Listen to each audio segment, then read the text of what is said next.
Hoy arranca el tradicional periodo de rebajas, aunque eso sí, descafeinado. Ya saben que en los últimos años los comercios tienen libertad para poner los descuentos cuando quieran.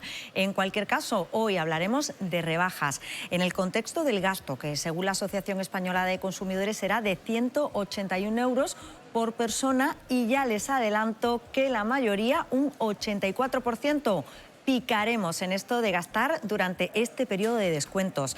Respecto a las contrataciones, en Málaga las rebajas generarán 5.525 empleos, lo que supone un crecimiento del 21,2% si lo comparamos con el número de empleos que se crearon el año pasado. Buenos días, es martes, es 7 de enero, arranca Málaga aquí ahora. Ya saben que somos el magazín de la televisión municipal de Canal Málaga, en el que, como siempre y después del parón navideño, les vamos a acompañar hasta la 1:15 de la tarde para contarles todo lo que ocurre en la ciudad. Para ello, les acompañamos, como les digo, hasta la 1:15 de la tarde, y hoy pendientes de todas esas historias que están viendo en directo y que nos llevan a hablar de economía. Lo haremos en un minuto con Ángel Yagüe, es nuestro economista de cabecera, pero también estamos en directo en Calle Larios, donde Rocío Carrascal nos va a contar todos los detalles de las rebajas, que saben que tradicionalmente comenzaban hoy, aunque en los últimos años pues se ha liberalizado el periodo y cada tienda realmente puede poner descuentos cuando quiera. Pendientes de las rebajas y hoy pendientes también de las devoluciones, típicas de este día también, y es que ya saben que a veces los Reyes Magos pues se equivocan de talla o no aciertan en lo que nos traen. Romina Zace nos cuenta hoy cómo viven los malagueños los días después de la llegada de sus majestades los Reyes Magos de Oriente. Pero hoy también hablamos de la Lotería del Niño. Lo hacemos con Manu García, que está esta mañana en calle Abdalajís, donde se encuentra la Administración de Lotería, que ha vendido parte de esta Lotería del Niño que ha tocado aquí en la capital. Y fíjense que, hablando de economía, hoy vamos a hacer repaso también por el sector de la automoción en la provincia, que ha cerrado 2024 con una subida de las ventas de casi el 9% con respecto al año anterior, a 2023. Hoy hablamos con el responsable del sector en Málaga, con Carlos Oliva. Son todo asuntos que forman parte, como les digo, de la portada del programa de hoy, y pendientes esta mañana especialmente también, fíjense, de la rueda de prensa. Están viendo que a las 11:30 está previsto que ofrezca Juan Espadas, el secretario general del Partido Socialista Andaluz, que está previsto que anuncie su renuncia como líder de los socialistas en Andalucía y también como candidato a las próximas elecciones de la comunidad autónoma. Si se cumplen las previsiones, la andaluza y vicepresidenta del actual gobierno de Pedro Sánchez, María Jesús Montero, será su sucesora.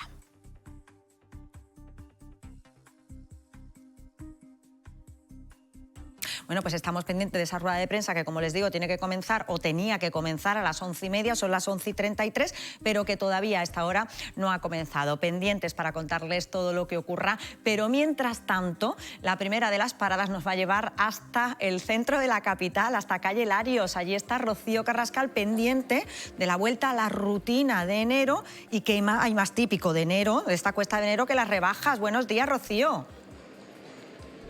Buenos días, Paula, buenos días, Málaga. Efectivamente, decimos adiós a las Navidades y de la manita llegan pues las rebajas. Un periodo de descuentos muy tradicional, pero que es cierto que en los últimos años está quedando un poco diluido con eso de que muchas de las grandes cadenas deciden adelantar unos días esos descuentos. A pesar de esto, desde primera hora han sido muchos los malagueños que se han echado a las calles para aprovecharlos, y se van a gastar de medio unos 180 euros. Siempre, todos los años aprovechamos. Bueno, yo compro durante todo el año, pero vaya, en rebajas más todavía. ¿Merece la pena la oferta? Bueno, últimamente yo creo que no tanto, con el tema del Black Friday y tal, que siempre hay descuentillos y tal, no merece tanto la pena. Sobre todo es mejor comprar online que en tienda, yo creo, pero bueno, aquí venimos a ver si encontramos algo. Bueno, pues en un ratito seguimos hablando de este asunto, y yo incluiría también una palabra. ¿Saben comprar en rebajas? Porque a mí me cuesta mucho trabajo, comprar en rebajas. Es un arte esto de encontrar el producto que estamos buscando, y además con descuento. Las rebajas, que tiene mucho que ver con la economía. Hoy analizamos la previsión para la provincia con nuestro economista de cabecera, con Ángel Yagüe, que ya está aquí con nosotros y que nos da un titular: Málaga, alguna sombra y muchas luces. En un ratito hablamos además de los precios, de lo que va a subir en este este 2025 y de los precios que van a bajar, si es que hay alguno que va a bajar.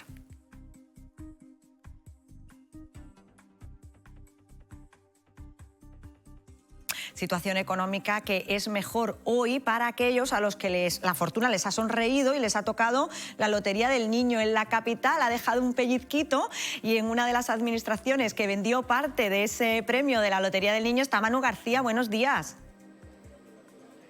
Hola, ¿qué tal? Buenos días, Paula. Sí, en esta administración se ha vendido parte de ese segundo premio del sorteo de la Lotería del Niño, el 6.766, un sorteo que ha dejado en la provincia de Málaga unos 400.000 euros. Pero vamos a centrarnos en ese segundo premio del 6.766 que se ha vendido en esta administración. En la suerte del bambú nos encontramos con la lotera, con Felicidad Calvo. ¿Qué tal? Muy buenos días. ¿Cómo se siente tras dar ese premio? Pues muy contenta. Lo hemos vuelto a repetir otra vez después de que dimos 2 premios en Navidades.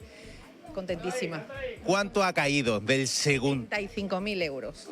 Un buen pellizco, ¿no? Pues la verdad que sí. Y la gente contenta. ¿Ha hablado con los premiados? Sí. ¿Y qué le han contado? Sorprendido y encantado. Le ha venido muy bien y más en esta fecha. ¿Y en qué se lo van a gastar? Supongo que se lo habrán comentado, por lo menos. No hacen comentarios. ¿Y usted, Felicidad, en qué se lo gastaría si le tocara el segundo premio o cualquier premio de la lotería? La verdad que en disfrutar un poquito. Que hace falta disfrutar y más después de estas fechas. Sí, y muchas horas echadas. Pues la verdad que sí. Y para todos los agraciados que nos estén viendo en estos momentos, ¿dónde pueden recoger los premios y hasta cuándo? Tienen 3 meses de caducidad y en el banco. Caixa y BBV. ¿Todos los premios en el banco si es algo inferior? No, inferior a 2.000 euros en cualquier administración de lotería. Pues Felicidad Calvo, muchísimas gracias por atendernos. Otros por venir. Pues ya lo han escuchado, si eres un agraciado y quieres recoger su premio, si es inferior a los 2.000 euros, puede hacerlo en cualquier administración de lotería y si es superior, en cualquiera de las entidades financieras asociadas o en las delegaciones de la administración de lotería. Muchas gracias. Gracias, Manu. A nosotros no nos ha tocado la lotería. En cualquier caso, hoy les vamos a acercar también al sector de la automoción para hacer balance del año 2024. Suben las ventas casi un 9% con respecto al año anterior, a 2023, y el mes de diciembre ha sido muy bueno, con una subida del 19% en cuanto al número de vehículos matriculados, cifras que hacen que el sector sea positivo de cara a este año 2025. En un ratito hablamos con el presidente de la Asociación Malagueña de la Automoción, con Carlos Oliva. Un asunto que además completamos hoy con los cambios y las devoluciones tras los regalos de los Reyes Magos. Romina Zace está esta mañana además preguntando a los malagueños por este asunto. Buenos días. Buenos días, Paula. Es que los reyes, aunque magos, no siempre aciertan y cuando no lo hacen, pues el día después se convierte en una auténtica maratón de devoluciones y de cambios, y las tiendas del centro hoy pues se están llenando de regalos que no eran de la talla, que no eran del gusto o simplemente eran repetitivos. Es que hemos estado aquí desde la apertura de los comercios y las calles están llenas de malagueños cargados con bolsas y los tickets de compra, y nos han podido decir que están devolviendo esos regalos de Reyes por varios motivos. Los motivos más comunes son el gusto o las tallas equivocadas o algún artículo que no les gustaba, no les convencía del todo, colores que tampoco les convencían o simplemente porque eran regalos duplicados. Pero hoy, Paula, no todos son devoluciones. 7 de enero podemos decir que también marca el arranque de las devoluciones, de las rebajas, perdón, en muchos comercios. Las grandes cadenas ya hemos visto que tienen descuentos que llegan al 50% y los comercios locales tampoco se quedan atrás, buscan atraer a los rezagados de Reyes. Así que para los comerciantes también es un día clave. Esos días son claves para todos los comerciantes que nos auguran una buena época después de la campaña navideña, que también nos aseguran que ha sido bastante positiva. Así que hoy una jornada de devoluciones y también de aquellos que quieren aprovechar las rebajas para buscar esos artículos que no estaban ayer debajo del árbol de Navidad. Pues muchísimas gracias a nuestra compañera Romina. Fíjense que la llegada de los Reyes Magos, de la que hoy vamos a hablar también con la ONG Impavi, que de nuevo este año ha puesto en marcha la Operación Reyes Magos, con la que han repartido casi 2.000 juguetes. Hablaremos con ellos de este proyecto y de la labor social que hace esta organización durante todo el año. Ojo, y si no se han puesto malos todavía, cuídense, porque con la llegada del frío y después de las reuniones familiares y con amigos, llega el pico de las enfermedades del aparato respiratorio. Hoy vamos a hablar con el neumólogo José Daniel Alcázar para que nos cuente en qué situación estamos, cuándo va a llegar el pico y sobre todo qué debemos hacer si nos ponemos malos.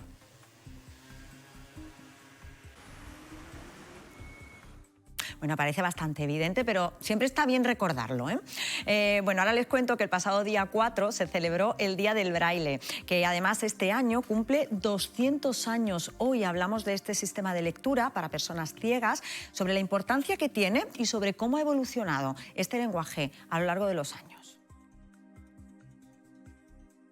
Bueno, pues son todas las historias que les vamos a contar hasta la 1:15 de la tarde y que completamos a esta hora, como siempre, con las portadas de los periódicos locales que están viendo aquí a mis espaldas. Periódicos locales que hablan a esta hora mucho de Juan Espadas.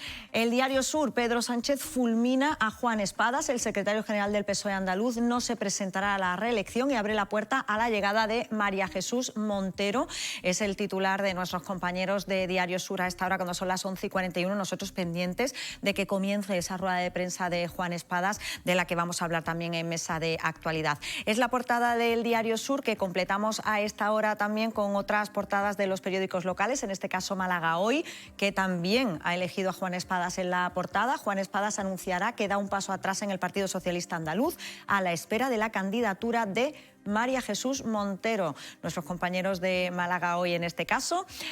Y completamos con la opinión de Málaga, que dice: Málaga pone a la venta viviendas con licencia turística en pleno auge regulador. Es la noticia con la que titulan nuestros compañeros de la opinión de Málaga, y les contamos a esta hora también la portada de El Español de Málaga, que en este caso hace referencia a los cítricos del Valle del Guadalhorce, el punto negro de la agricultura de Málaga este 2024.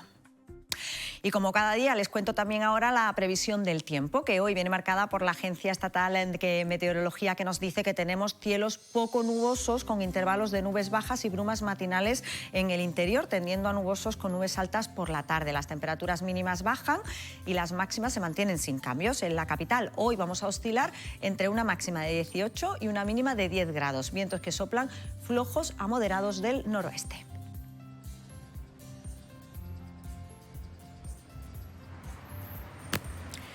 Pues previsión del tiempo que completamos a esta hora con la circulación por las carreteras de la capital, y para ello saludamos a David Merino, que se encuentra en el Centro Municipal de Control de Tráfico. David, buenos días. Hola, buenos días. ¿Cómo se circula a esta hora por las carreteras de la capital? Pues ahora mismo tráfico completamente fluido, no tenemos ninguna incidencia, así que simplemente puede recomendar el uso del transporte público. Perfecto, pues muchísimas gracias. Hasta luego.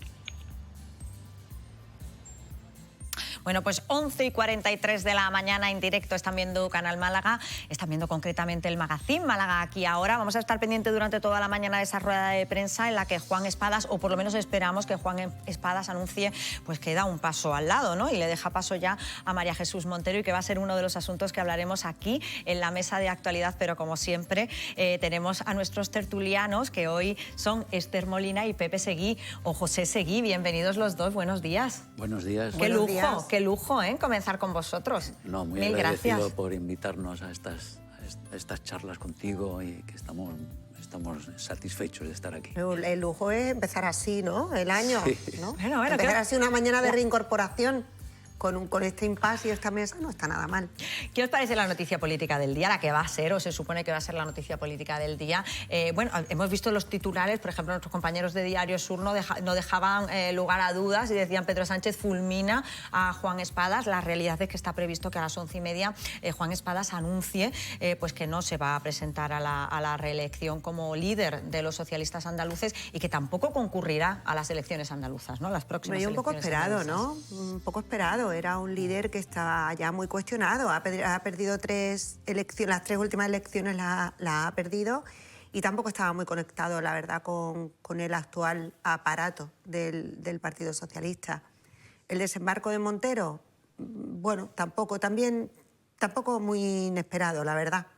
Ya valoraremos cómo y de qué manera, si es que se confirma, María ¿no? Jesús Montero, Si que no se es confirma. desconocida para los andaluces, fue consejera de Sanidad y fue consejera también de Economía, con lo cual la conocemos bien, ¿eh? Por lo menos conocida es.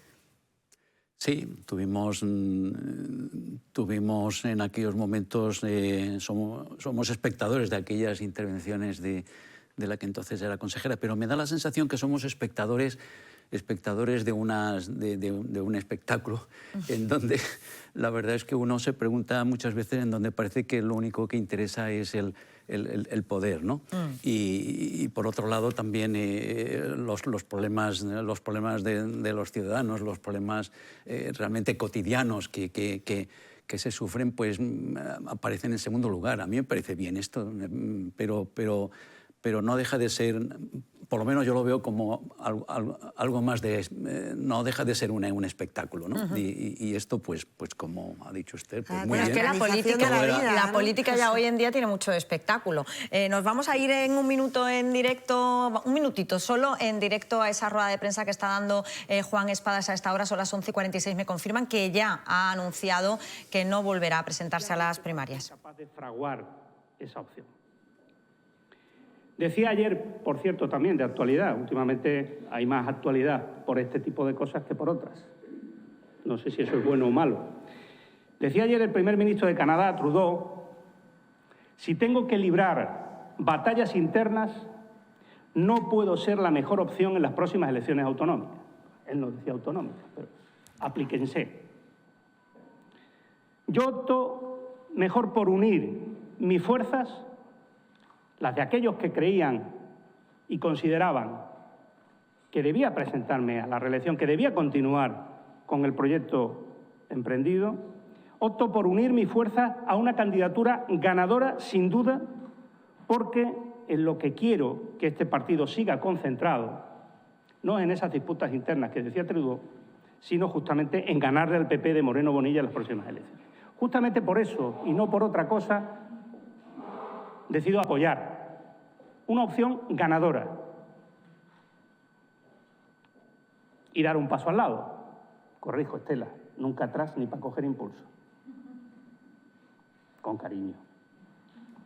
Bueno, pues así lo está explicando a esta hora en directo, son las 11:47, Juan Espadas. Estaremos pendientes porque, bueno, este es el primer paso, es decir, el paso a un lado, él mismo lo decía, de Juan Espadas, y veremos en qué momento la Ejecutiva Central anuncia que María Jesús Montero llegará, ¿no? Para suplir ese hueco o ese vacío que deja Juan Espadas. En cualquier caso, vamos a seguir pendientes y seguimos contándoles toda la actualidad, pero tenemos aquí a Ángel Yagüe, que saben que es economista, y que a lo que el pobre pues le ha pillado aquí el tema político entre medio. Bienvenido, buenos días, Ángel. Muy buenos días, y la verdad me siento, como comentan tanto Esther como Pepe, en la gloria estando aquí, y es casi un poco mi regalo de Reyes después de este periodo navideño, estar aquí en Canal Málaga Televisión como tantos años. Ángel, ¿cómo afecta la política y la situación política a la economía? ¿Al final afecta o no afecta? Afecta mucho la seguridad jurídica que puede plantear pues, a la hora de realizar inversiones o no realizarlas. Simplemente, antes estabais comentando el tema de los coches, y tiene mucho que ver la ayuda,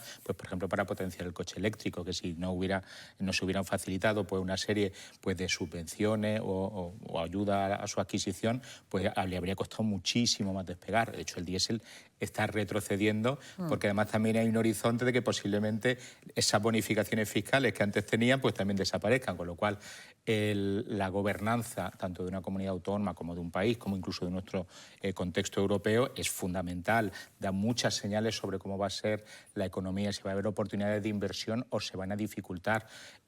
Pongo un ejemplo para evitar pecar quizás de localista o incluso del entorno europeo. Cuando Donald Trump decidió quién iba a ser el próximo presidente de la Reserva Federal, y era una persona que creía mucho en las criptomonedas, pues realmente las criptomonedas subieron de una forma extrema. De hecho, Todas las criptomonedas que había en el mundo valían más que todas las reservas de plata que había en el mundo. O sea, con lo cual es cierto que el gobierno no influye en, bueno, es que todos los días vivimos regulados. Este medio de comunicación vive regulado, mi actividad profesional vive regulada. Es decir, dependiendo del camino hacia el que nos lleven, pues la cotización de autónomos, el salario mínimo interprofesional, es que todo está regulado. El gobierno es fundamental ahora de al menos no asfixiar la actividad empresarial o de potenciarla o de darle toda la cancha, toda la capacidad de desarrollo que tenga, la creación del emprendimiento, la propia educación que favorecerá que haya nuevos emprendedores, que cambie esa mentalidad. De hecho, el año pasado fue récord de la formación profesional, que durante mucho tiempo había estado, yo creo que muy injustamente demonizada. Parecía que no era una salida adecuada pues para determinados, bueno, pues para determinados jóvenes, etcétera. Y hoy día ha demostrado que es mucho más dinámica incluso que la universidad. Y yo creo que ahí, en construir ese país que todos soñamos, tiene mucho que ver la gobernabilidad y la gobernanza. Málaga, dentro de todo este contexto. Le pedía yo un titular a Ángel Yagüe y me decía, pues mira, puedes decir muchas luces y pocas sombras, o algunas sombras y muchas luces. Muchas luces, evidentemente. La ciudad está demostrando ser especialmente dinámica. Tenemos una capacidad de atracción de capital extranjero, de capital tecnológico. El parque tecnológico de Andalucía se amplía cada vez más. Proyectos incluso inmobiliarios, de co-living, de desarrollo de promociones de vivienda en esa zona, pero sobre todo atrayendo a talento, atrayendo a empresas que innovan mucho, atrayendo muchos turistas, atrayendo a grandes fondos de inversión que siguen interesados en el desarrollo inmobiliario, y dentro de todas esas luces pues nos encontramos quizás con las pequeñas sombras que... ¿Cuáles serían, Ángel? Pues mira, en primer lugar quizá el colapso de las comunicaciones. Si ya el parque tecnológico e incluso... Tenemos un problema con las comunicaciones. La ciudad de dormitorio de la zona de la Sarquía e incluso de lo que podríamos hoy día llamar pues, a Laurine de la Torre, Churriana, etcétera, colapsan nuestra infraestructura, pues ese colapso también va a hacer que sea difícil incorporar talento, porque ese talento tendrá o viene muy bien pagado, con lo cual contribuye al crecimiento de la burbuja, porque siguen subiendo los precios de los inmuebles, o se tiene que ir a zonas muy del extrarradio.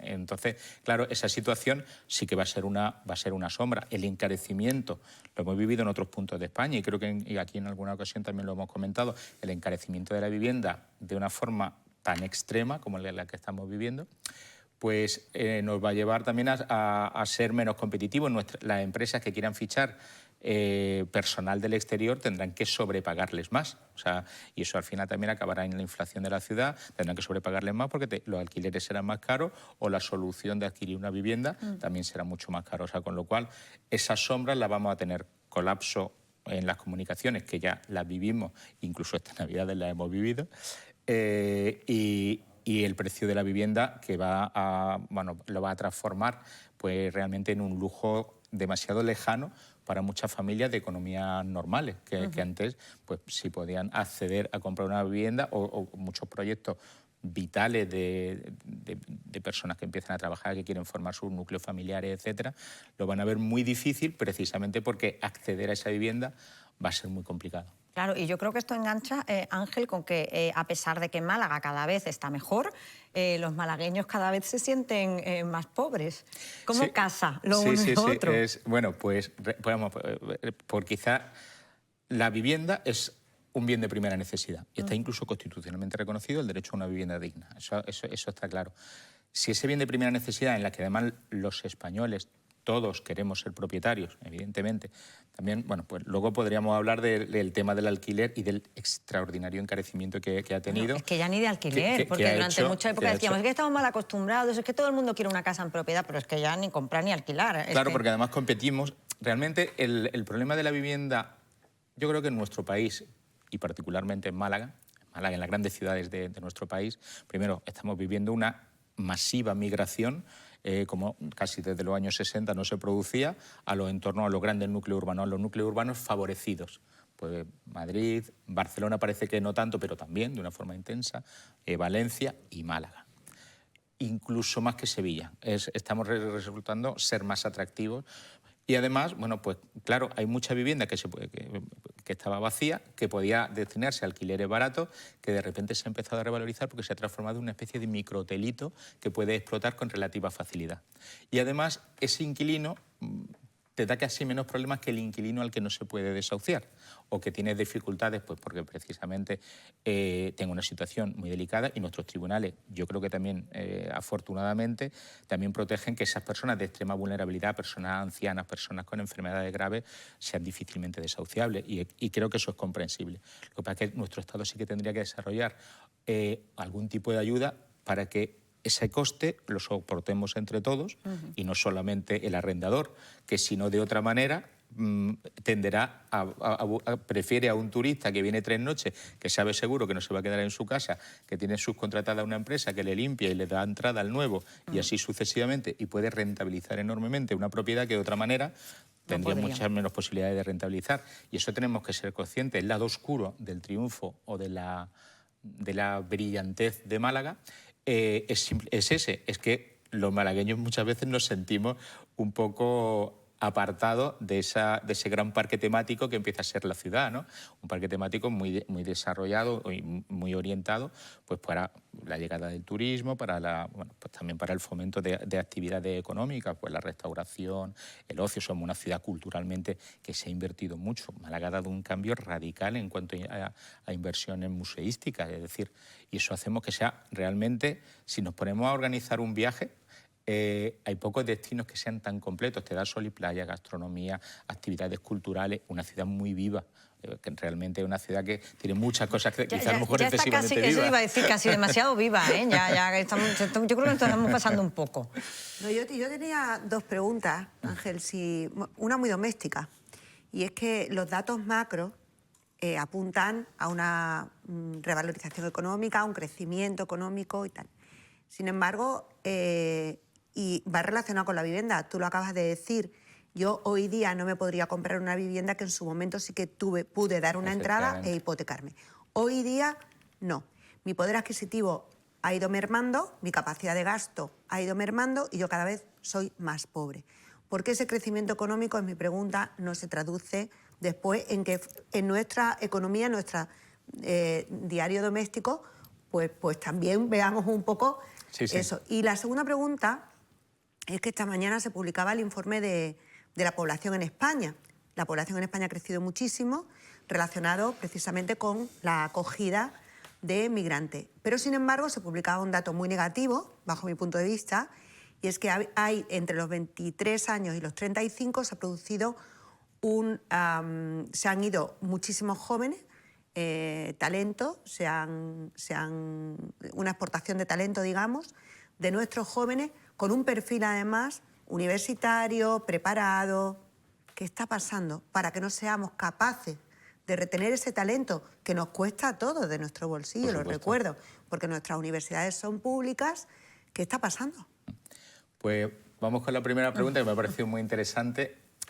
Efectivamente, si quisiera volver a adquirir una casa, sería más pobre, eso está claro, pero desde el punto de vista de que si ya tiene una casa es más rica, porque el valor de ese inmueble realmente ha crecido. Por lo tanto, patrimonialmente, su familia o su entorno familiar es más rico. O sea, con lo cual en eso está claro. Es cierto que el gran pico de construcción de vivienda y de vivienda protegida se produce hace muchos años. La vivienda protegida... Pero yo me refería más a mi capacidad de gasto.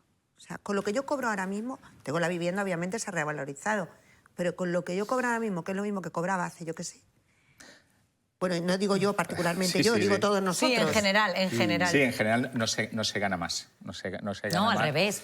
La sensación es que ganas menos, porque todo sube, pero tu sueldo no al mismo nivel, desde luego que sube todo. Y de hecho este año nos vamos a encontrar con parte también de esa sombra, fue la subida del IVA, por ejemplo, para la energía eléctrica. ¿Qué sube este año? A ver, Ángel. Bueno, pues tenemos la energía eléctrica, de la compra, el IVA sube, el IVA reducido. El IVA reducido, el antiguo IVA del 0% pasa al 4%, el del 4% pasa al 10% y del 10% pasa al 20%. Bueno, el del 5% que se había creado para la energía eléctrica pasa al 21%, o sea, con lo cual gran parte de todo lo que de lo que estamos, de nuestro gasto estructural, es cierto, las familias, es cierto, tienen mucha... Porque también el paradigma ha cambiado mucho. Ha cambiado mucho. Al subir todo tanto, tendemos mucho más a endeudarnos. Y con la ilusión de que los tipos de interés son ahora mismo bajistas, pues la gente se endeuda más. De hecho, el pico que ha habido de préstamo al consumo para estas Navidades ha sido enorme. O sea, no solo ha cambiado que somos más pobres, sino que quizás seamos todavía menos conscientes de que somos más pobres. Dicho de otra manera, las familias, para mantener el nivel, el nivel de vida, lo que han hecho ha sido endeudarse, sencillamente. Entonces, claro, y eso va un poco en colación con lo que estábamos comentando sobre el tema de la vivienda. Realmente hay muy poca vivienda protegida, muy poca. Es marginal la construcción que se hace de vivienda protegida. Y eso también tendríamos que irnoslo planteando, porque si no, la vivienda seguirá subiendo, porque el suelo cada vez, lógicamente, es más escaso y bueno, y estamos viendo ahora todas las actuaciones urbanísticas que se están viviendo, por ejemplo, en la zona de carretera de Cádiz, una zona tradicionalmente pues de clase normal, trabajadora. Es decir, pero ¿por qué? Pero porque hay poco suelo y porque no se liberaliza más suelo, pero orientado realmente a que se construyan viviendas públicas. Y además viviendas públicas en las que se ponga mucho el foco en que no se utilice el hijo que no está trabajando de una familia que sí tiene medios para que ya tenga su casita barata y asequible y que luego, pasado un tiempo, lo pueda revender o la realquile ni nada por el estilo. Eso tenemos que vigilar mucho, que también esas situaciones no se produzcan cuando la vivienda es muy barata y al lado hay vivienda muy cara. ¿Qué es lo que ocurre? Pues que también, desgraciadamente, una parte de nuestra población, hay una parte que lo necesita imperiosamente, y luego surge pero la hay gente que se también. aprovecha, eso está claro. Ángel, ¿baja algo? Porque hablábamos de la luz, hablábamos pues de la cesta de la muy compra. Pocas cosas. Vamos a tener alguna alegría, ¿no? Dentro de esta... Yo ahora mismo te sabría decir así, vamos, me has cogido ¿No se te casi ocurre nada? con la guardia baja, pero efectivamente, seguramente algo bajará, pero será algo también muy marginal en este contexto. Y un poco también lo que me comentaba Esther, que me parece la verdad las dos consultas, ¿por qué no somos capaces de retener talento? El año pasado creo recordar que se fueron 900.000 jóvenes. Es decir, una enfermera cobra mucho más en Alemania o en el Reino Unido. Nosotros invertimos en formar ese talento que luego nos genera riqueza aquí. ¿Qué estamos haciendo mal? Yo la verdad muchas veces me pregunto eso, es decir, ¿por qué nuestra sanidad les paga tan mal? ¿Podríamos hacer el esfuerzo de pagarles mejor? ¿Queremos hacerle el esfuerzo de pagarle mejor? También nos lo tendríamos que preguntar. ¿En qué se está gastando el dinero? Bueno, es mi pregunta, porque si no invertimos más en sanidad, no invertimos más en educación, es un clásico, además año tras año. ¿En qué invertimos el dinero? ¿En qué se gasta el dinero? El Estado es muy grande, el Estado estructuralmente es muy grande. Es decir, generalmente siempre se nos dice... Hay cosas que los españoles... no estamos dispuestos a renunciar, yo el primero. Es decir, a una sanidad pública y universal creo que es un derecho absolutamente inalienable, no solo del español, sino del ser humano. O sea, la sanidad pública tiene que estar garantizada y eso es cierto que cada año es más caro. Es más caro por muchas razones, pero una de ellas es también por el envejecimiento poblacional. O sea, es decir, la edad media del español ya es 45 años. La tasa de reemplazo es 1,02 por cada pareja. ¿Eso qué significa? Que nuestra población sube, pero básicamente por la corriente migratoria, que además ellos sí tienen más hijos, y ese 1,02 es básicamente por la inmigración. Ni siquiera... O sea, creo recordar que hoy o ayer se publicaba una estadística de qué es lo que piensa hacer un joven entre 25 y 35 años. Y nadie se plantea tener un hijo. Nadie. Adquirir una casa así, cambiar de coche, un iPhone. O sea, la verdad me llamó la atención la lista de esas 5 primeras cosas, pero nadie se planteaba tener un hijo. Nuestros padres nos tenían... Es muy preocupante. Los jóvenes de la paternidad. Efectivamente. O sea, el hijo ya se ha transformado en algo casi caótico. O sea, caótico en la vida de una pareja. Pero lo que ha dicho Ángel es interesante, y también Esther, y yo quería un poco buscar algo positivo respecto a la sombra, ¿no? Las luces sabemos cuáles son. Málaga está muy bien, el crecimiento es magnífico. La Málaga de nuestra infancia no se parece en nada. No tiene nada que ver, queda poco ya. En nuestra infancia no hace muchos años, es decir, que ha sido algo bastante... infancia hace 10 o 12 años. Somos bastante jóvenes. Mucho. Pero yo lo que sí me gustaría un poco aportar es que quizás también seguir buscando las soluciones en los mismos procedimientos o en las mismas metodologías con las cuales se ha crecido me parece un absurdo. Yo creo que Málaga es difícil que encuentre sus soluciones dentro de la propia ciudad. Málaga adquiere ya una escala territorial, es decir, difícilmente se pueden encontrar esas viviendas que decía Esther más asequibles y difícilmente podemos lograr ya que la ciudad crezca más porque la ciudad ha llegado a un momento en donde la congestión, que es buena, pero ha superado el nivel que merece, que necesita la congestión para crear una tensión en la ciudad y se nos está yendo a las manos. Pero yo creo que estas soluciones están fuera de Málaga, ya está en una escala territorial, en una escala regional, en donde es importante las infraestructuras. Es decir, que podríamos hacer viviendas con unos precios más baratos, pero yo creo que el gran drama es el suelo. Si el suelo es barato, todo lo demás no cambia. En ese sentido, infraestructuras y territorio son dos cuestiones que a lo mejor merecen ser estudiadas como asignaturas pendientes. Y respecto a lo que baja, yo creo que sí, yo lo tengo muy claro. El Euribor me decían por ahí. No, sí, el Euribor. Bueno, pues ya es una buena noticia. Lo que baja repercute en la clase media. Lo que baja son los servicios profesionales, los servicios de los médicos, tus servicios. Seguro, sí. Puedo dar fe. Los servicios de vuestros. Pues no sé yo hasta qué punto ahí está. ¿Qué pasa? ¿Y qué ocurre con eso? Que la pobreza, por lo menos quiero un poco plantearlo, la pobreza ha llegado ya a la clase media.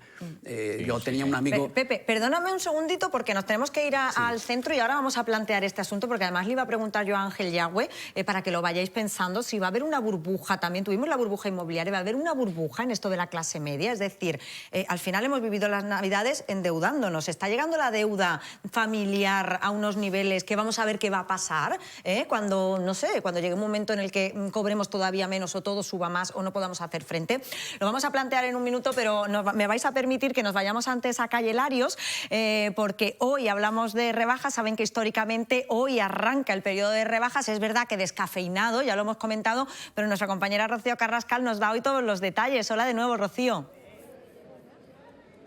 Hola de nuevo, Paula. 17 euros más que el año pasado se prevé que se gasten los malagueños en estas rebajas. Unas rebajas que, como bien dices, bueno, pues ya no son lo que eran antes por culpa de, bueno, pues del Black Friday, de los descuentos que adelantan ciertas cadenas, grandes cadenas, pero que aún así, oye, pues siguen animando a los malagueños. Lo hemos visto aquí en el centro desde primera hora de la mañana. Para hablar de este asunto, que es muy importante, sobre todo, bueno, pues para lo que respecta a los consumidores, saber los derechos que tenemos para también en este periodo de descuentos, pues hablamos hoy con Lola García de Facua, es la portavoz de esta asociación de consumidores. Lola, muy buenos días. Hola, ¿qué tal? ¿Cómo estamos? Llegan las rebajas, decimos que un poco más descafeinadas, parece que con los años según va avanzando, debido a estos descuentos. ¿Es más un tema de marketing o realmente existen estos descuentos? Bueno, ha cambiado muchísimo, no es lo mismo. Hay que pensar que hace ya un montón de años que se desregularon las rebajas y en aquellos tiempos los pequeños comerciantes, sobre todo, para deshacerse del estocaje que tenían en el almacén de la temporada, pues tenían que bajar los precios para poder comprar los nuevos productos de la temporada nueva. Eso las grandes plataformas, las grandes franquicias lo han desbaratado.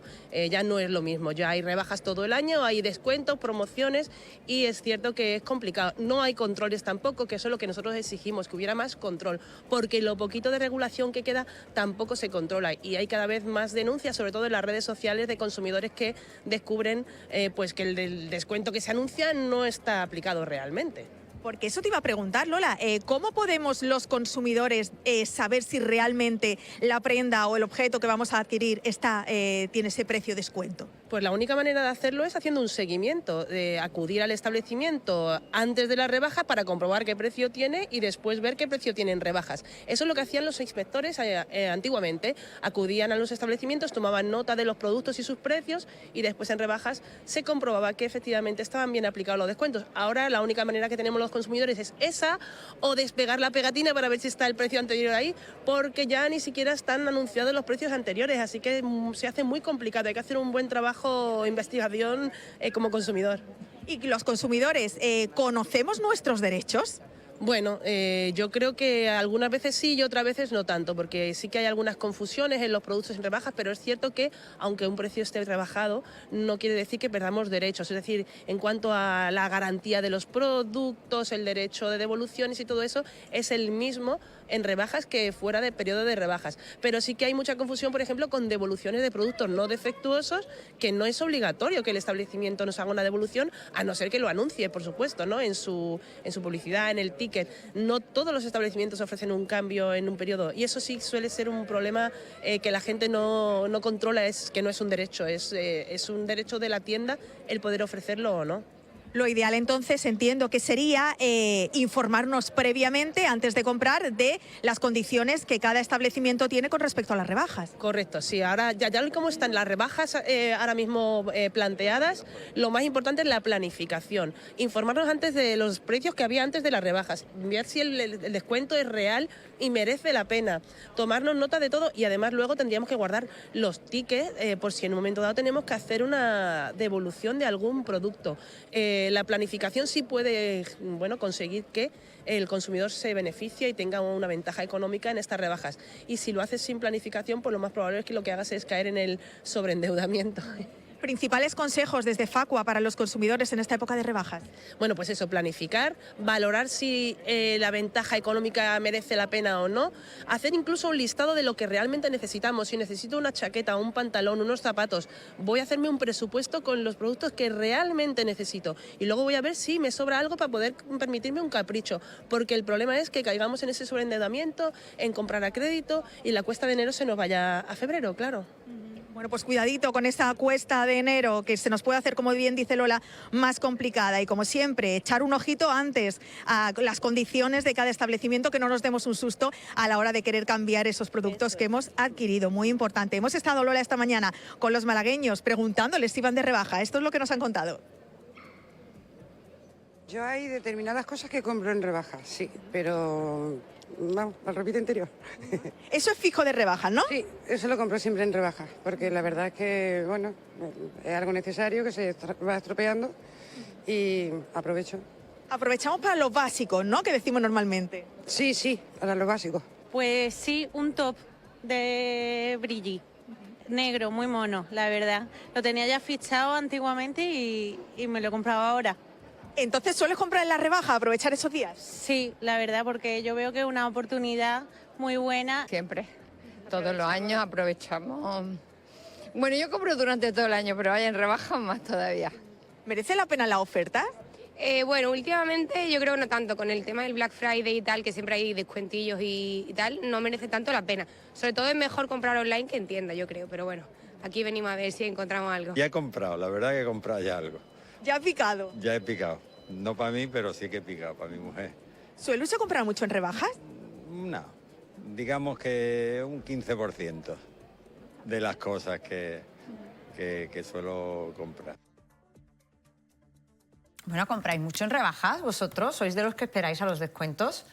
¿Os pasa como a mí, que luego no encontráis nada yo no en mucho. rebajas? Yo no encuentro que normalmente mucho, ¿eh? en rebajas tampoco, yo no sé comprar muy bien cuando hay mucha masificación. A mí me pasa me igual, cuesta. Esther. Yo creo que es un poco por falta de tiempo. Puede ser, puede ser. Yo Ahora, ni online, pero porque bueno, siempre dice, prepara tu siempre hay cesta, ofertas prepara tu durante todo cesta, el pero año que no, se no puede queda nada en la aprovechar. cesta. Cuando llegan las rebajas no queda nada en la cesta, digo, pero... Porque ha habido Ya. mucho descuento previo. Bueno. Entonces ya hay artículos que faltan realmente. En fin, la pregunta que lanzaba Ángel, ¿se está acabando la clase media? Es decir, ¿va a haber una burbuja a nivel de endeudamiento y cómo podría acabar esta burbuja? Sí, la clase media, bueno, básicamente, yo creo que lo hemos apuntado todo a algunos de su sintomatología.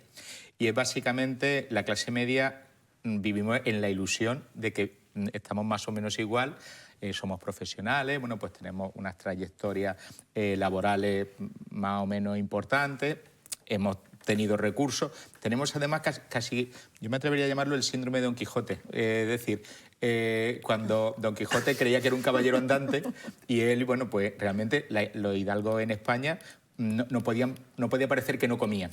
Entonces se echaban incluso migas en el jubón para que pareciera que ellos eran prósperos. Y yo creo que la clase media española, 5 siglos después, le sigue pasando algo por el estilo. Creemos que tenemos que mantener una imagen mejor de la que realmente nuestros recursos nos permiten. Es cierto, hoy día, para la hora de adquirir una vivienda, una segunda vivienda, que era algo no especialmente, no súper habitual, pero no era raro que un profesional, pues un arquitecto, un abogado, un ingeniero, un economista, tuviera a lo mejor su primera vivienda, que la ha podido pagar en los famosos 15 años que duraban la hipoteca antes, al 18%, pero sobre un precio de adquisición relativamente bajo, y en comparación además con los ingresos, es decir, esa persona podía educar muy bien a sus hijos, podía, una vez transcurrido, además al durar 15 años, la gente además se casaba antes, a los 35 o 40 años tenías pagada tu casa principal, con lo cual liberaba recursos para los estudios universitarios de tu hijo y cuando ellos terminaban tenías recursos para poder incluso comprar un segundo inmueble. Eso era lo que ha vivido España desde los años 60, 70 y casi hasta los 80. Luego eso ha empezado a diluirse. Nuestra entrada en la Unión Europea, la llegada del euro. La llegada del euro, no debemos omitir que realmente ha tenido un efecto muy importante sobre el poder adquisitivo de toda la nación, pero sobre todo de la clase media. Y luego, pues es verdad, vivimos en esa fórmula en la que ganamos menos, pero no queremos que parezca que ganamos menos. Pues a lo mejor nos compramos... Seguimos manteniendo el nivel, claro. Sí, pero nos compramos, en vez de el coche nuevo, pues a lo mejor el coche de buena marca, pero ya de ocasión. O a través de la fórmula del renting, etcétera. Oye, pues me viene muy bien lo del coche, porque vamos a hablar ahora del sector de la automoción. ¿Va a subir el combustible en este 2025? Parece que porque sí. Ese va a ser otro de los puntos que tenemos ahí, ¿eh? No, Ojo. pero también antes un poco lo que estábamos hablando con eso de las sombras, la llegada del coche eléctrico en Ámsterdam ha colapsado la red eléctrica de la ciudad. Se viene abajo, porque tanto coche eléctrico... Claro. Nosotros tenemos también un problema de limitación, y eso también en Málaga lo vamos a vivir, de recursos hídricos, esa es parte de la sombra, de recursos eléctricos, si tiene que aumentar el número de cargadores para más flota móvil, o sea, más flota móvil eléctrica. Es decir, al final todo eso también nos lo tenemos que planificar. El problema de Málaga es que ha crecido mucho y bien, pero también muy rápido. Y entonces realmente ni la infraestructura ni quizás la población puede crecer de una forma tan rápida. Y ahora mismo estamos justo en esa transición. La desaladora, que es una cosa que siempre que hay sequía y el pantano está al 20% de su capacidad, está en primera página. Y pasado, llueve 3 días seguidos y pasa a 9ª página o desaparece de la actualidad. Ya no se habla prácticamente. Y realmente es una necesidad que la ciudad tiene, ya no solo la ciudad, sino lo que podríamos llamar la Gran Málaga, esa ciudad que llega ya casi a lo mejor hasta pues más allá del Rincón de la Victoria y casi prácticamente a Torremolinos. Es decir, la ciudad sigue teniendo muchas necesidades, hay presupuestos muy amplios en cuanto a inversión, pero aún así es cierto que tenemos todavía carencias y yo creo que tanto el problema de la vivienda como el problema de la infraestructura en general, el famoso soterramiento del Guadalmedina, es decir, que eso... Yo, Ángel, después de la charla no sé si estoy de acuerdo con el titular, ¿eh? Yo veo muchas luces, pero también veo muchas sombras, ¿eh? Sí, para la economía en 2025. Pero vamos, para no ser un cenizo en plena Reyes, pues digo, no, pero quiero decir... Que nos queda la cuesta de enero que acabamos de empezar. Gran parte de esa sombra, efectivamente, vienen de las luces también. Peor sería que las tuviéramos sin siquiera tener las luces. Yo me quedo un poco en depresión, ¿eh, Ángel? Bueno, pues ahora vamos a intentar. Mil gracias, Ángel Yagüe, por habernos acompañado esta mañana. Muchas gracias a vosotros siempre. Es un lujo tenerte aquí. Nosotros seguimos hablando, decía y hacía referencia, Ángel, a la venta de vehículos y hoy vamos a hacer balance del sector de la automoción. Lo vamos a hacer con Carlos Oliva, que es el presidente de la Asociación Malagueña de Automoción. Bienvenido, Carlos. Buenas tardes. Buenas tardes. Muchas gracias. Balance del año pasado, el 2024, que acabamos de cerrar. Hombre, el balance es positivo. Yo creo que ha sido un año con incremento, lo que siempre es positivo, un incremento de un 7%, algo más de un 7%. Hay que decir que todavía estamos por detrás del 19 antes de la pandemia, cuando se pasaron los 30.000 vehículos, ahora no hemos llegado a los 30.000 vehículos, casi un 20% menos. Pero todo esto al final se diluye en que hay un incremento, que la tendencia de los últimos meses ha sido positiva, por lo cual, pues bueno, una cierta satisfacción en el sector y esperemos que continúe esta senda. Viendo los datos, vemos esa subida en lo que es el cómputo del año del 9% en 2024 con respecto a 2023 y en diciembre un crecimiento especialmente significativo con un incremento prácticamente del 19%. Sí, además el 19% en particulares que son las mejores ventas que tenemos porque las autoflotas o los kilómetros cero, las flotas de concesionarios o las ventas a rentacar o a empresas son siempre menos rentables, con lo cual para nosotros lo que es la venta a particulares es muy importante y el mes de diciembre ha sido bueno. Lo que habría que ver es si eso anticipa una tendencia anual para el 25 o ha sido más bien puntual, fruto de promociones y descuentos adicionales que ha podido ver a final de año. Eso lo iremos viendo en estos meses. Bueno, entonces no veo que es positivo el balance de 2024, pero no veo muchas buenas perspectivas para este 2025 todavía. El 25 es un año complejo porque entran en vigor una nueva normativa europea. Desde Bruselas quieren que Europa sea punta de lanza a nivel mundial en emisiones o en reducción de emisiones, por lo que el año que viene este año ya 25 va a empezar a aplicarse la normativa más restrictiva a nivel mundial en cuanto a emisiones por marca, por la que las marcas tendrán que emitir en el cómputo global de sus ventas por debajo de 93 gramos de CO2. Eso es muy inferior a lo que se viene emitiendo ahora, y lo que va a provocar es que las marcas quieran vender más coches eléctricos o enchufables, y si no pasara esto, en reducir las ventas de coches de combustión, con lo cual este es un año interesante y veremos qué pasa, porque va a depender mucho de las ventas de eléctricos y de híbridos enchufables para ver cómo van las marcas reaccionando a estas posibles multas que podría aplicar la Unión Europea. ¿Y se ha remontado la venta de este tipo de vehículos, Carlos? Porque muchas de las veces que hablamos no termina, ¿no?, de despegar la venta del vehículo eléctrico y del híbrido enchufable. Bueno, ha habido un incremento de un 14% este año. Lo que pasa es que aún seguimos en cifras muy bajas, ¿no? Hablamos de un 10% del mercado, cuando a esta altura, en un mercado como España, pues deberíamos duplicar estos números. Los motivos de este reducido volumen de ventas pues están desde el precio de los coches, que es superior, las ayudas, que son muy complejas de aplicar y tardan mucho en llegar, la falta de cargadores, como comentaban en la mesa ahora. O sea, todo este tema es multifactorial y probablemente no se va a solucionar a corto plazo, con lo cual hay que ver qué cartas toma el asunto el gobierno para mejorar estos puntos. Claro, porque por un lado nos dicen que tenemos que comprar coche eléctrico, pero si luego no hay cargadores para poder cargar el coche, o si luego la red no es suficiente.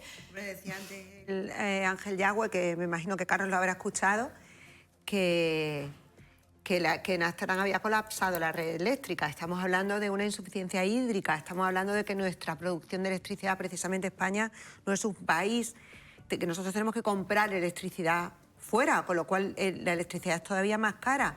Y luego también, como usuario, yo no sé si Carlos nos podrá ilustrar, hay una sensación de que con el coche eléctrico no me garantiza que yo pueda hacer unos determinados kilómetros, que igual no llego a destino y tengo que reservar en las gasolineras, o como se llama, la sobre todo que tienes que localizar los puntos de recarga, donde puedes cargar, claro. En fin, que todavía hay una incertidumbre al respecto. Luego también yo me pregunto, en esas comunidades, a lo mejor Pepe sabe más, pero en esas comunidades de propietarios que cada vez se ven más coches enchufados, eso como... Sí, la arquitectura, sí, claro, si lo tiene ya previsto, ¿no? Sí, no sé. Hoy en día te obligan en los proyectos a reservar unas plazas para los coches eléctricos, pero yo estoy de acuerdo con lo que decía Ángel, con lo que dices tú, de las capacidades que tenemos energéticas como para poder alimentar toda esa flota, ¿no?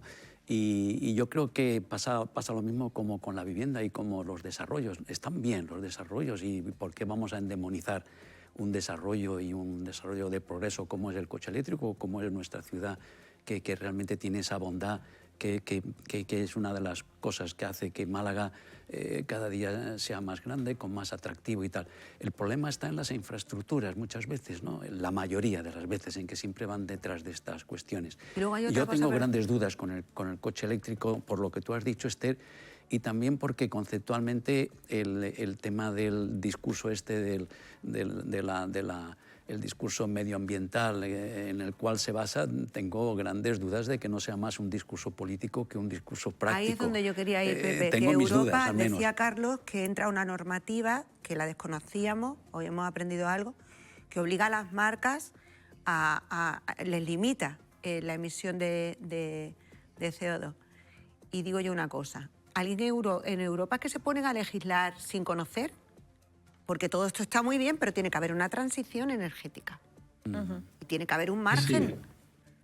La normativa que se llama normativa café realmente ya lleva algo de tiempo y lo que tiene son unos hitos, o sea, por años, de una reducción paulatina. Lo que ocurre es que a los niveles de reducción que se llega este 25, hay un salto muy importante con lo que había, pasaría de 115 gramos de CO2 a 93 y las marcas ya este año no han llegado al 115. Entonces, en un año es muy difícil reducir tanto. Las multas son millonarias, hablamos de cientos de millones de euros, y al final es lo que tú decías. O sea, uno se pregunta, pero bueno, qué desconexión de Bruselas con la realidad, ¿no? Es preocupante porque todos estos problemas que vienen dándose ahora en Volkswagen y otros fabricantes con cierre de fábricas, con despidos y tal, pues vienen de ahí, porque obviamente si tú no puedes, no puedes llegar a unos niveles de emisiones porque la gente no está comprando los coches eléctricos a ese nivel,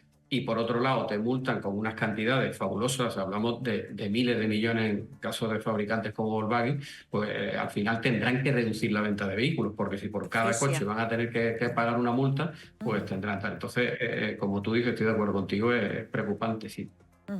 Porque, Carlos, ¿Málaga tiene las infraestructuras necesarias, por ejemplo, para tener mayor volumen de coches eléctricos? ¿Hay sitios donde cargar los vehículos eléctricos en la capital?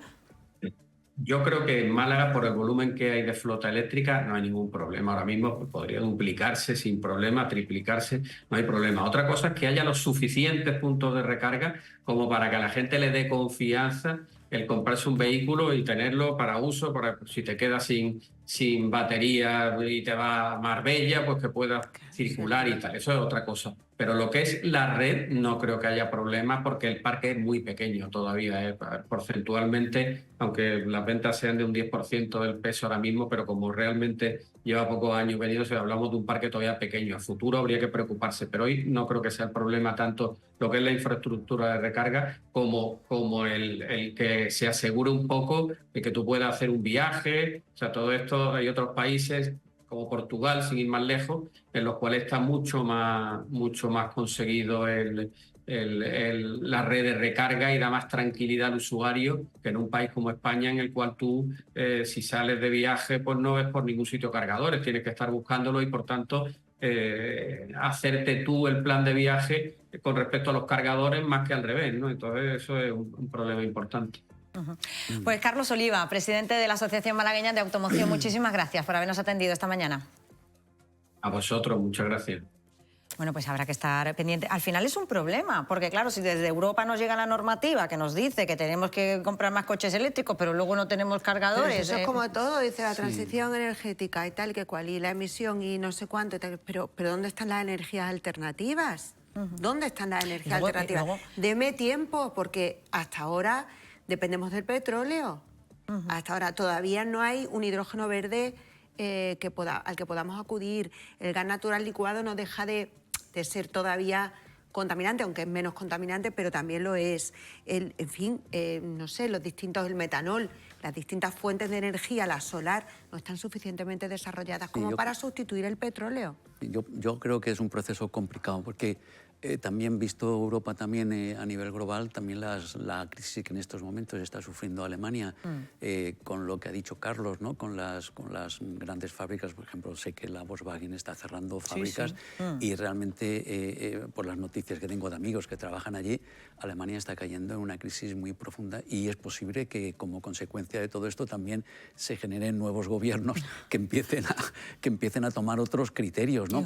Y yo creo que estas cosas no son tan sencillas, igual que las energías alternativas. Claro que en los edificios ponemos nuestras cubiertas de los edificios, las estamos llenando de chatarras que a la larga tampoco generan las energías alternativas que creíamos. Es decir, que creo que hay que ser sensatos con estas cosas y no vender champán barato creyendo que la cosa es tan sencilla. Yo creo que habría que ser más prudentes, ir con más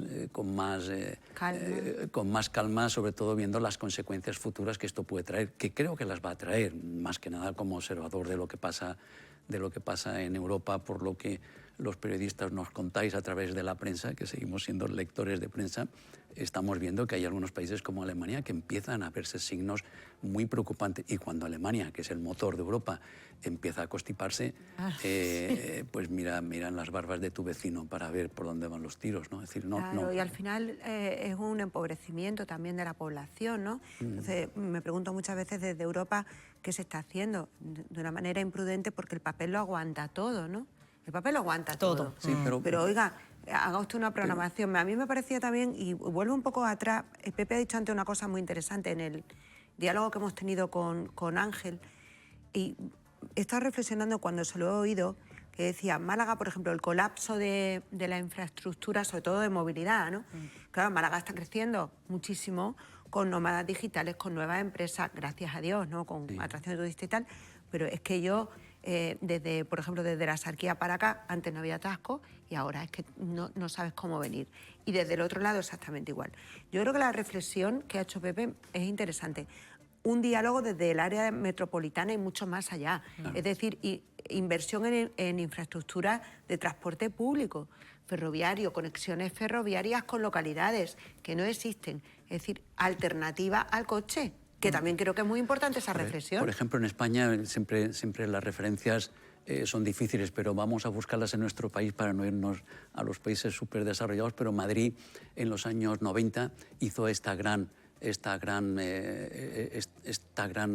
realidad de las infraestructuras, y es un área metropolitana, creo que 18 municipios que realmente se relacionan entre sí. Nosotros trabajamos en Madrid, pero realmente casi todos los que trabajan allí viven en ciudades fuera. En ciudades Madrid fuera. además es lo habitual. Y se tiene una ósmosis bastante fácil. Yo creo que Málaga es muy parecida a Madrid, incluso es muy parecida en los desarrollos, en lo atractivo de las ciudades y tal. Y yo creo que esa escala metropolitana, por ejemplo, cuando se habla del tren del litoral, esas inversiones para hacer estas grandes infraestructuras son realmente importantísimas para mantener este desarrollo, que me parece que es bueno. Que a ver si nos oyen, Pepe, a ver si nos oyen, bueno, y toman nota, porque aquí con la... Vosotros los periodistas tenéis esta gran virtud de echar los mensajes mucho más que los profesionales. A ver si nos oyen, porque está claro que inversión en comunicaciones en Málaga hace falta, y es una realidad. ¿Os habéis puesto malo estas Navidades? Sí. Porque yo veo que prácticamente todo el mundo está malo. Es la típica época, después de las reuniones familiares, con la llegada del frío intenso, en la que el que más y el que menos ya... Algún resfriado, alguna medio gripe, alguna enfermedad del aparato respiratorio ha tenido, para que nos lo cuente y nos lo confirme sobre todo. Esta mañana hemos invitado a José Daniel Alcázar, que es neumólogo del hospital, a ver, porque yo estaba pensando, de la Quirón, del Hospital Quirón, Salud Málaga. Bienvenido, doctor. Buenas tardes. Mira, claro, gracias por invitarme. ¿Estamos ahora en el pico de las enfermedades del aparato respiratorio? Pues todo el hemisferio norte lo está. Cuando viene el frío, vienen las infecciones respiratorias. Los virus y las bacterias respiratorias son muy sensibles a la temperatura. Entonces, cuando baja, se desarrollan mejor en un medio que les es mucho más propicio. Entonces, tenemos ahora mismo una cantidad de infecciones respiratorias en las urgencias, que hacen además especial mella en población infantil, ¿no? Y en población por encima de los 65 años. O sea que la respuesta es un claro sí. Estamos en el pico ahora mismo de las enfermedades del aparato respiratorio. ¿Cuáles son las más comunes, las que más nos encontramos en las urgencias, doctor? Pues a pesar de la maravillosa campaña de vacunación que tenemos cada año, la gripe. La gripe es una de las infecciones más frecuentes, además es una infección que desgraciadamente suele afectar a poblaciones de riesgo, a poblaciones que tienen las defensas un poco más bajas por diferentes razones, básicamente por comorbilidades, y población infantil y población mayor son los que más tienen gripe. Después hay también neumonías. Muchas veces esas neumonías están de la mano de haber tenido antes una gripe.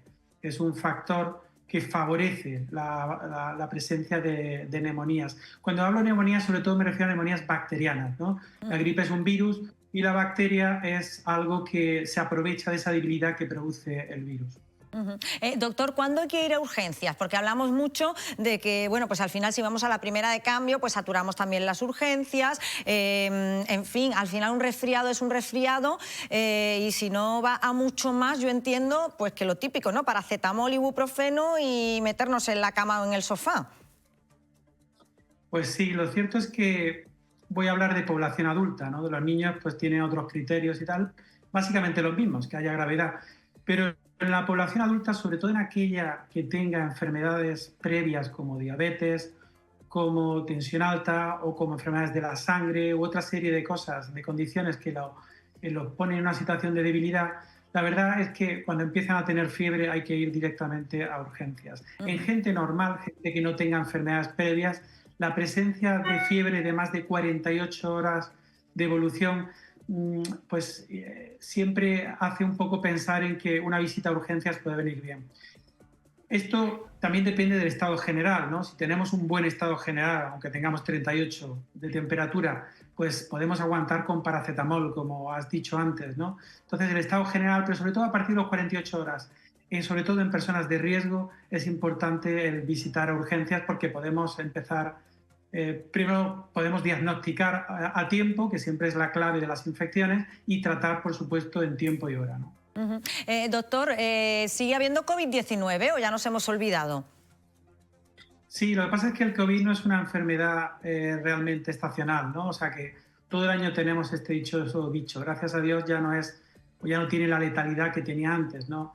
Ahora, sobre todo, lo tenemos en forma de catarros, de faringitis o algo parecido a una gripe, ¿no? Pero no es en absoluto el COVID que hemos conocido antaño y está presente en verano, o sea, haga frío o no haga frío, lo vamos a tener ahí. Gracias a Dios, como digo, en una forma mucho más banal, ¿no? Pues, doctor José Daniel Alcázar, muchísimas gracias por habernos acompañado esta mañana. Ha sido un placer. Bueno, pues mucha precaución, mucho abrigarnos. Has estado mala. Sí, pero yo con el otro virus, con el, ¿cómo se llama? Novovirus o no sé cuánto que ha habido, de la gastroenteritis. Vamos, dura 24 horas, doy fe, pero nosotros hemos estado conviviendo en familia durante 10 días en Cazorla, en nuestra casa, en nuestra tierra, y empezaron los pequeños y de ahí fueron escalando uno tras otro. Cuando tú estás conviviendo 22 personas en una misma casa, imposible. Al final es imposible. Nada, ya dices tú, bueno, pues cuando me toque, me tocó y ya está, y lo llevo lo mejor que pueda. La suerte es que, bueno, te dura 24 horas y ya está, ¿no? Pero bueno, esta mañana nosotros, el regreso a la redacción ha sido eso. Oye, ¿te has puesto mal? Sí, pues yo he tenido el de la barriga, ¿no? Yo he tenido el que te da dolor de cabeza, pero sin moco. Yo pero el que tenía mocos. la Navidad, que no hay Navidad es época de temperaturas bajas y como bien ha dicho el doctor, al final, pues todo el mundo nos constipamos. No Oye, sé, ¿os vacunáis? Sí, claro, yo la vacuna de la gripe desde hace algunos años y es efectiva, ¿eh? ¿Sí? Sí. Bueno, pues a los grupos de riesgo ya no, porque ya llegamos tarde, pero bueno, mucha precaución, sobre todo a la hora de relacionarse y de ir a ambientes donde haya mucha gente, que ya saben que la propagación de los virus pues, es más evidente. Que vamos a hablar de Juan Espadas, que hablábamos al principio un poquito, ya está confirmado, ya lo ha anunciado en la noticia política del día. Ahora nos queda que María Jesús Montero nos diga que sí que va a venir a liderar a los socialistas andaluces. Yo no sé qué os parece, ¿tiene posibilidades, no tiene posibilidades? Pero también está anunciado que vendrá, ¿no? Porque si no sería... Bueno, está ahí un poco... Es lo que dicen los periodistas, y aquí yo voy a decir como... Es lo que dicen los periodistas. Hombre, todo apunta que sí, pero realmente confirmación oficial tampoco tenemos. La que tenemos ahora mismo es la de que Juan Espadas va a dar un paso al lado y de alguna manera pues está cumpliendo lo que se decía, ¿no? Después de la Ejecutiva Federal que pero tuvimos. Ha dado, yo en lo que hemos podido escuchar en directo desde aquí, yo empezaría por analizar las dos frases que a mí se me han quedado de Juan ¿Te ha parecido Espadas? un poco como a mí, que se quitaba de medio, que se echaba a un lado, pero que no era lo que él hubiera querido? Bueno, eso completamente. O sea, que lo se quitaba un poco, pero... Lo que ha dicho es que respetando el grupo de apoyo que tiene dentro del partido, lo ha dicho así de claro, bueno... Pues prefiere apoyar, ¿no?, la candidatura.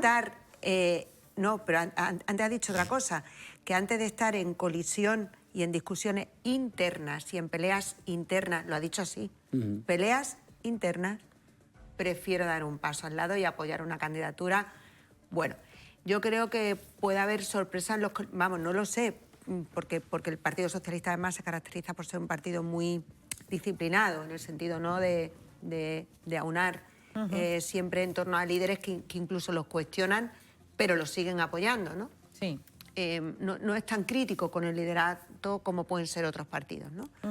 Pero sí, que da un paso al lado que se ha propiciado por luchas internas y cuitas internas, que las hay fuertes en todos sitios, pero en los partidos políticos las hay y estoy segura que la habrá habido, pero además una guerra a voces que lo hemos oído, ¿no? La prensa lo ha estado trasladando. El aterrizaje de Montero, pues yo no sé a Pepe qué le parece, pero no sé, a mí...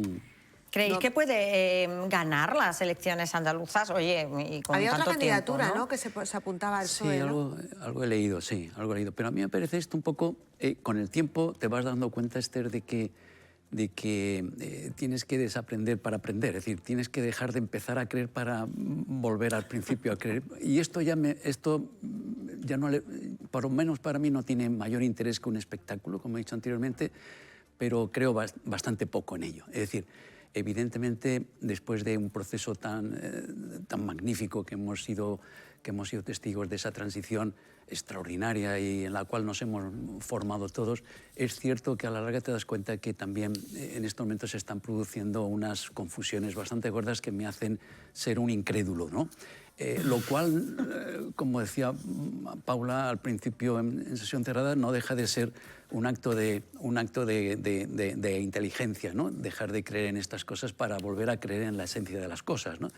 Por lo tanto, bien, sí, creo que es un espectáculo y lo que me interesa es ver los problemas cotidianos cómo se solucionan, ¿no? Estoy de acuerdo contigo, Pepe, y además yo ya añadiría otra cosa, ¿no?, que también me ha parecido muy triste, las 3 frases que le he escuchado a Juan Espadas, que ha dicho: tengo que apoyar a la candidatura ganadora.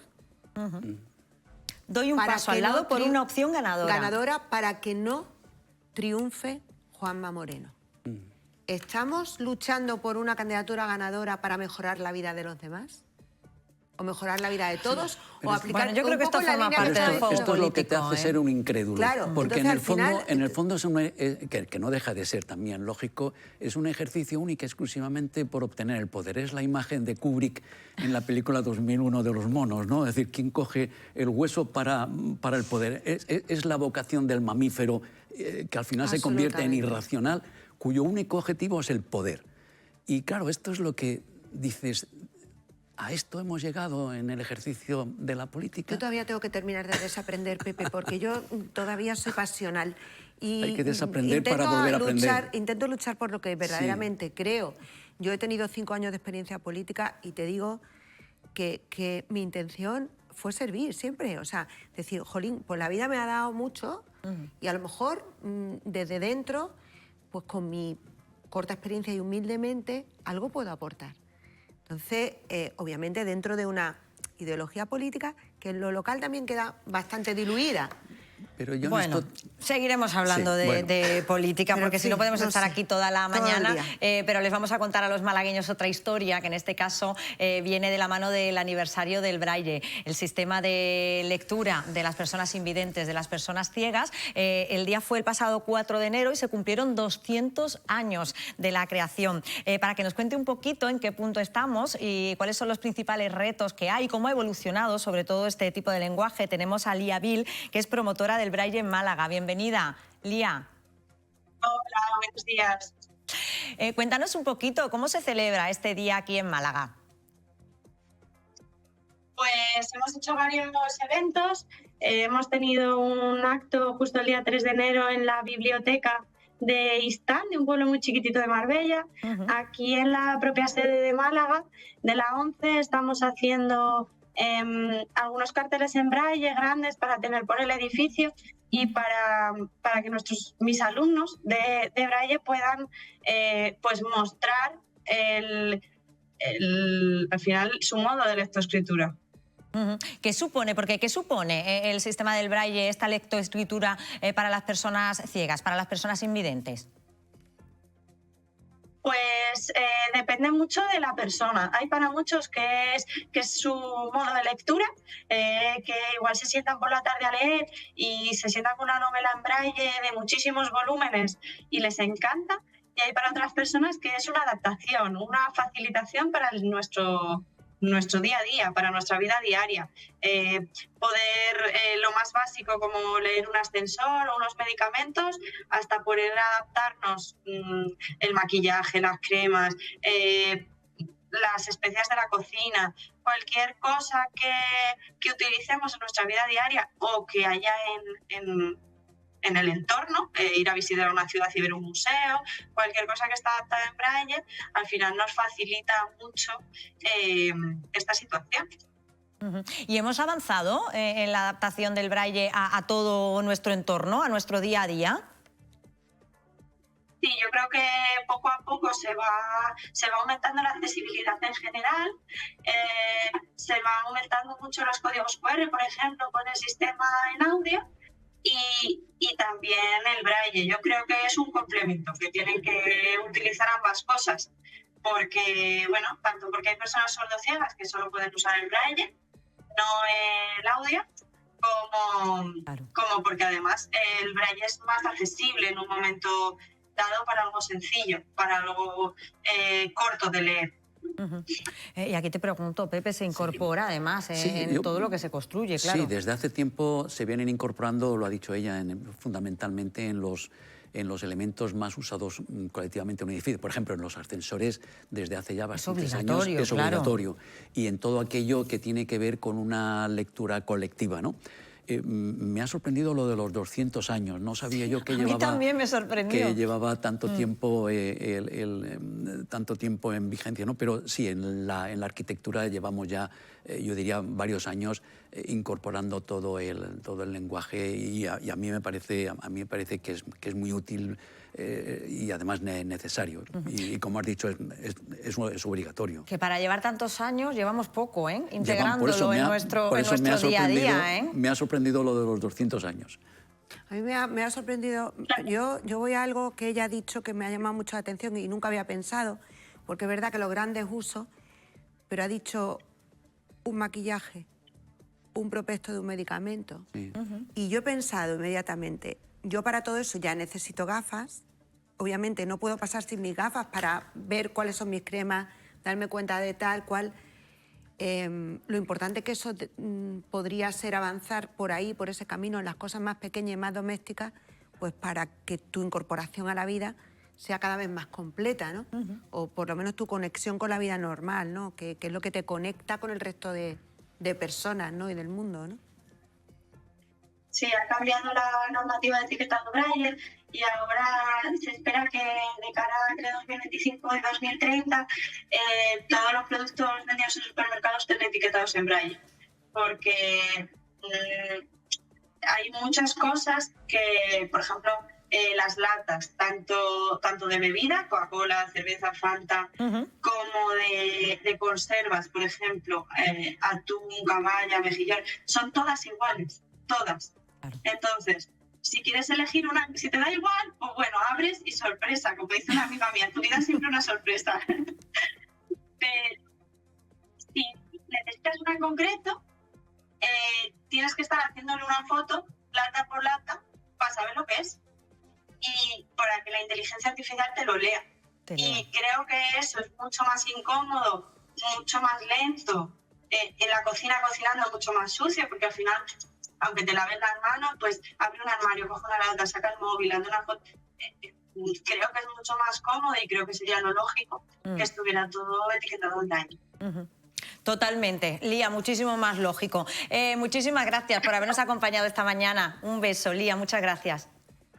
Gracias a vosotros. Pasad buen día.